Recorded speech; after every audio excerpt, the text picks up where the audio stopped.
public here was outstanding. I have seen players from many countries of the world, including, of course, the US government itself here, which is represented.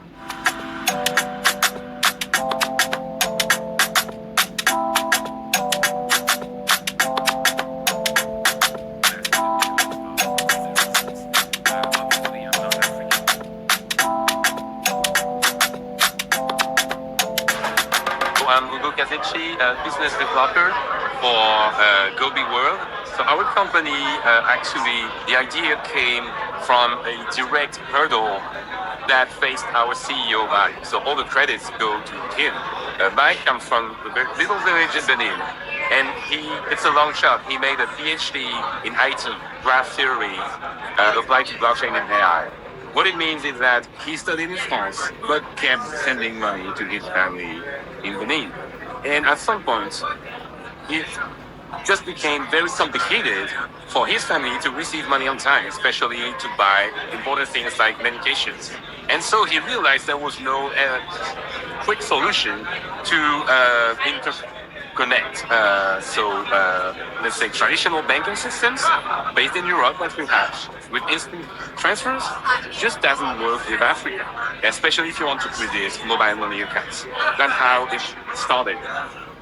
So of course, then from there, he developed a full platform to interconnect all the major players, all the mobile money network players, traditional banking and financial sectors, and also all the new digital asset space. Nice. So I know your company works with blockchain and AI.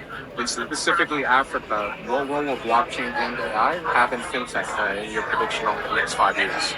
So I would say not just fintech, but overall, if you listen to people like Larry Fink, so you know him, BlackRock CEO, he just announced that tokenization as a whole, not just for Africa, but for the global sector, will be disrupting. Meaning, if BlackRock is embracing blockchain, then who won't? Let's go. But specifically to Africa, I think there is such a gap to be filled in almost every sector, not just the financial sector. For example, what if I want to be proving that I actually bought this land? Corruption is so easy. All the documents can be falsified.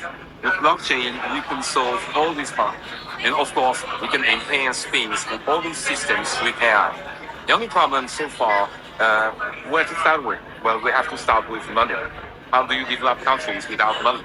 And if this money stays blocked because of the fragmentation of the financial sector in Africa, then we have a problem. That's what we're trying to stop. It's amazing. So let's let the audience know you pitched today, so how was it pitching, networking? How was the summit overall for you? So overall, I'm very impressed with the organization here at ASEAN. The public here was outstanding. I have seen players from many countries of the world, including, of course, the US government itself here, which is represented. So really for African FinTech companies, I think this is one of the best opportunities to have visibility. And I know there are so many investors interested right now into the type of companies that we are.